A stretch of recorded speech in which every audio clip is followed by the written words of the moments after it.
श्री कुंज बिहारी श्री हरिदास राधे राधे भक्तों, कैसे हैं आप सब। आशा यही करती हूँ दोस्तों कि आप सब लड्डू गोपाल जी की कृपा से बहुत अच्छे होंगे।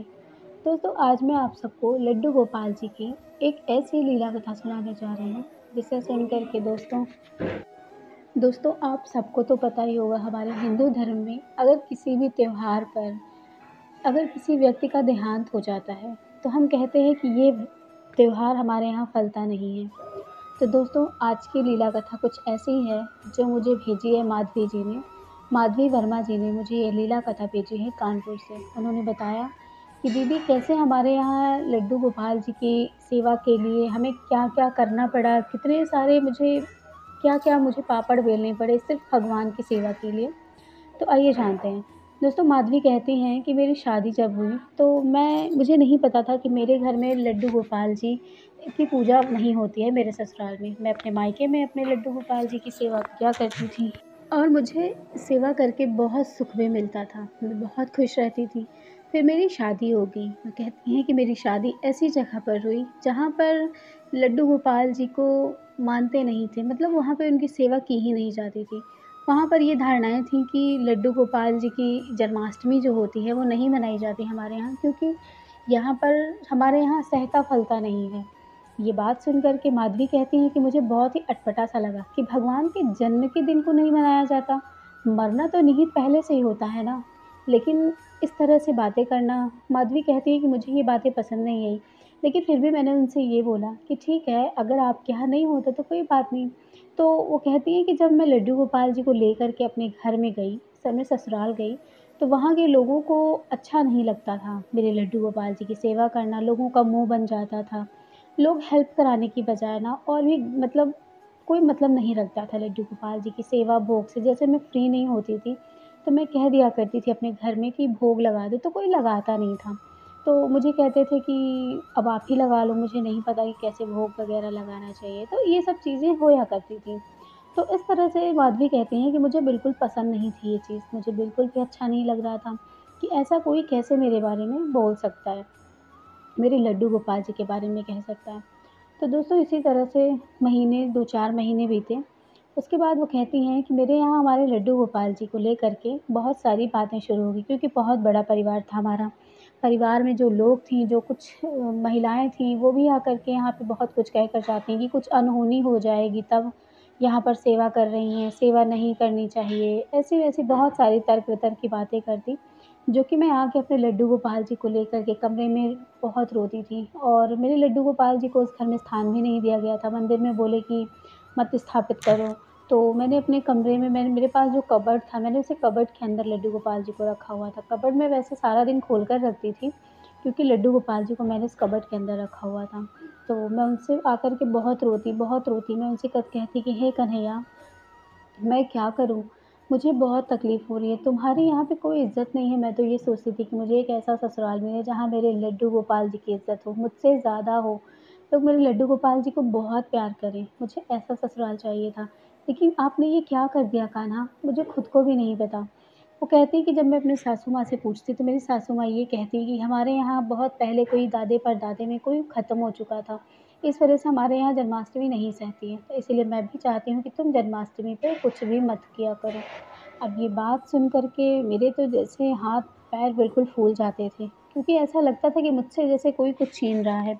माधवी कहती थी कि मुझे अब इन सब चीज़ों को लेकर के ही आगे बढ़ना था, इसलिए फिर मैंने लोगों को दिखावे में आकर के लड्डू गोपाल जी की सेवा को कम कर दिया। मैंने किसी से भोग लगाने के लिए मना कर दिया कि कोई भी भोग मत लगाएँ। मैं जब नहा कर आती थी तो मैं अपने लड्डू गोपाल जी को खुद से स्नान कराती, खुद से उनकी पूजा कर लेती, जो कुछ भी घर में होता मैं उन्हें भोग लगा देती थी। और मतलब भोग लगाने का कोई मनाही नहीं था कि तुम ये मत लो, वो मत लो, कुछ मत करो, ऐसा कुछ नहीं था। कुछ भी करो, लेकिन लड्डू गोपाल जी की सेवा के लिए मनाही थी। तो कुछ भी घर में रहता, कोई फल-फ्रूट वग़ैरह रहते तो मैं उनको भोग लगा दिया करती थी। तो इस तरह की चीज़ें मैं किया करती थी। और मेरे हस्बैंड जो थे वो भी मतलब उनको वो भी मना नहीं करते थे, लेकिन वो हमेशा यही कहते थे कि घर के खिलाफ जाकर कोई काम मत करो, वरना कुछ ऐसा अनहोनी हो जाएगा। तो फिर मुझे ब्लेम मत करना कि लोग तुम्हें कह रहे हैं। वो इस तरह की बातें करते। उन्होंने भी सपोर्ट, अब इसको क्या कहूँ मैं, माधवी कहती हैं कि इसे सपोर्ट करना कहूँ या ना करना कहूँ, मुझे खुद भी नहीं पता था। वो कहती कि मैं अपने लड्डू गोपाल जी से हमेशा यही कहती कि हे कन्हैया, कुछ तो तुम करो, तुम तो इतनी लीलाएँ करते हो ना, तो क्या मेरे लिए लीलाएँ नहीं करोगे? क्या अपने भक्त को कोई लीला नहीं रचोगे? वो हमेशा ऐसे कहती है। उसके बाद वो कहती हैं कि मैं ससुराल से अपने मायके गई, मैं मायके में अपने यहाँ 3 महीने रहकर आई। मैं वहाँ खूब मन से सेवा करी, लेकिन मेरा मन व्यथित था कि मैं 3 महीने के बाद मैं फिर से अपने घर जाऊँगी, अपने ससुराल से लड्डू गोपाल जी को लेकर के जाऊँगी। तो फिर मैं कैसे वहाँ पर उनकी सेवा करूँगी? वहाँ पर फिर वही रोज़-रोज़ का रोना हो जाएगा, मैं बहुत तकलीफ़ में थी। उसके बाद दोस्तों मैं फिर से 3 महीने बीत जाते हैं, उसके बाद मैं फिर से आती हूँ और अब जन्माष्टमी नज़दीक आ रही थी। जन्माष्टमी का दिन आया दोस्तों, जन्माष्टमी का दिन आ गया, वो रक्षाबंधन से हो कर के वो जन्माष्टमी पर जब लड्डू गोपाल जी को लेकर के आती हैं, उन्होंने अपने ससुराल वालों से कहा कि मैं वहाँ पर रुकना चाहती हूँ, लेकिन ससुराल वालों ने कहा कि नहीं, यहाँ पर आओ, वहाँ पर नहीं रुकना है। अब ना जाने उन्होंने ऐसा क्यों कहा? हो सकता है उनके मन में कुछ रहा होगा ऐसा जो उन्होंने ऐसी बात बोली। उसके बाद दोस्तों मैं जन्माष्टमी पर माधवी कहती है कि मैं घर आ गई। घर आई मैंने सोचा कि आज मेरे कन्हैया का जन्म दिवस है, तो उन्होंने कहा कि सुबह से अपने हस्बैंड से बोल रखा था कि मुझे प्रसाद वग़ैरह चाहिए, तो उन्होंने बोला ठीक है, प्रसाद वग़ैरह चाहिए तो ठीक है मैं ले आ देता हूँ। तो जो मेरी सासू माँ थी उन्होंने मना कर दिया कि कुछ भी नहीं आएगा आज के दिन यहाँ पर।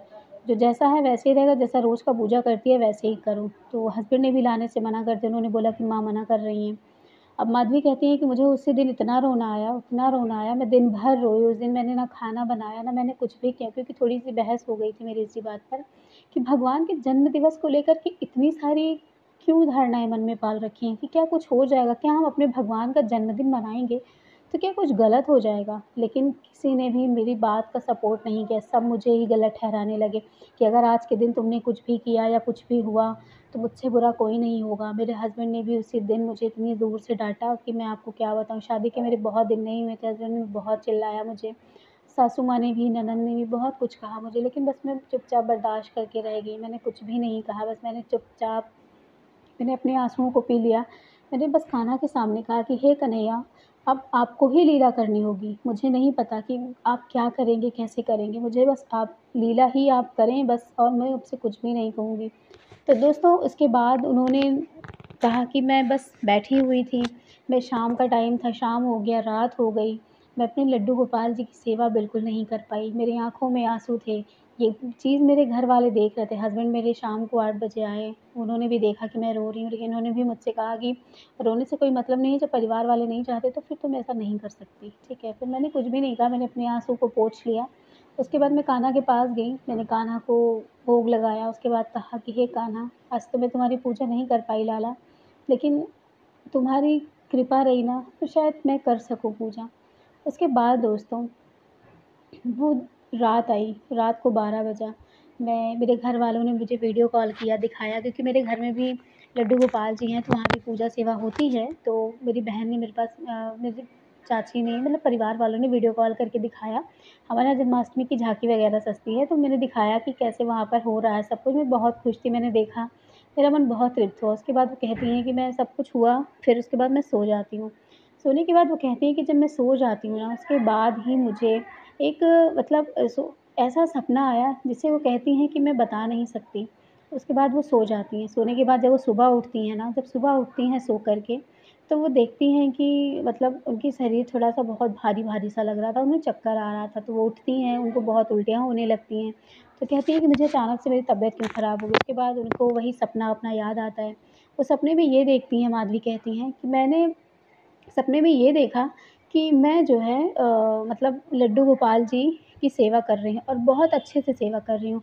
मैंने उनको नहलाया, उनकी पूजा करी, उनको वस्त्र नए-नए पहनाए। मैंने उनको देखा कि मैंने उनको पालने में झुलाया, मैंने उनको काजल लगाया, मैंने सारी रस्में जो 6 से 12 दिन के बीच में होती हैं ना, मैंने वो सारी रस्में एक रात में मैंने अपने पूरे सपने में कर दी। मैंने अपनी लाला की छठी करी, मैंने अपने लाला को काजल लगाया, सारा कुछ मैंने अपने लाला के लिए किया, जो मुझे बहुत सुकून दे रहा था। जब मैं सुबह उठी ना, तो मुझे बुखार था, मेरी तबीयत कुछ ठीक नहीं लग रही थी। उसके बाद मेरे चेहरे को देखकर मेरे हस्बैंड ने कहा कि, "क्या बात है? रात को तो तुम्हें पूजा भी नहीं की, फिर तुम इतना मुस्कुरा क्यों रही हो?" लेकिन मैंने कहा, "मैंने तो पूजा कर ली।" मेरे हस्बैंड थोड़े से हैरान हो गए, उन्होंने कहा, "कब किया तुमने?" मैंने कहा, "मेरे लाला ने मुझे सपने में दर्शन देके मुझे साक्षात अपने आप से जोड़ा है और मैंने उनकी सेवा करी है।" उसके बाद वो कहते हैं कि तुम और तुम्हारे लड्डू गोपाल, उन्होंने इतना ही कहा, उसके बाद वो चले गए। उसके बाद मैंने अपने लड्डू गोपाल जी को मैं जा कर के मैंने उनको खूब धन्यवाद दिया, खूब धन्यवाद दिया। मैंने उनसे कहा कि हे लाला, हे कान्हा, बस ऐसे ही लीला दिखाते रहना। तुमने यही लीला दिखाई, मुझे बहुत खुशी मिली। बस हर साल मुझे ऐसी ही लीला दिखाना ताकि मैं तुम्हारी ऐसी ही सेवा कर सकूँ, भले सपने ही में ही सही। लेकिन आपने ऐसी लीला रची ना, ऐसी लीला रची, मुझे इस चीज़ की बहुत खुशी मिली। उसके बाद वो कहती हैं माधवी, मैंने तुरंत अपने घर फ़ोन लगाया, मैंने अपनी मम्मी से बताया। मेरी मम्मी भी बहुत खुश हो गई, उन्होंने कहा कि चलो लड्डू गोपाल जी सुन तो रहे थे तुम्हारी बात, तभी तो उन्होंने तुम्हें ऐसे दर्शन दिए। ये सब सुन कर के भी मुझे बहुत अच्छा लगा, फिर मैं बहुत ज़्यादा खुश रहने लगी। उसके बाद दोस्तों मेरे जीवन में मेरे लड्डू गोपाल जी ने, माधवी कहती हैं कि एक ऐसी लीला रची दीदी जिसे मैं बताते हुए नहीं थकती। वो कहती हैं उसके बाद 1 साल के बाद ही बस ऐसे ही सारा कुछ चल रहा था। बस उस दिन भी मुझे कोई पूजा करने नहीं दे रहा था। उस दिन भी मुझे मतलब उन्होंने बोला कि पूजा नहीं होती है, तो जैसे तुमने इतने सालों 2 साल से नहीं किया है, वैसे अभी भी तुम मत करो सेवा। तो मैंने सेवा नहीं करी। उसके बाद दोस्तों वो कहती हैं कि रात को 1 बजे के बीच 1 बजकर 10 मिनट पर मुझे मैंने एक बहुत ही सुंदर एक बच्चे को जन्म दिया। बहुत ही सुंदर, जन्माष्टमी की रात को ही मैंने जन्म दिया और मैं बहुत ज़्यादा मतलब इतनी खुश थी कि मैं बता नहीं सकती। उस रात मुझे ऑपरेशन से ही बच्चा हुआ, लेकिन हुआ।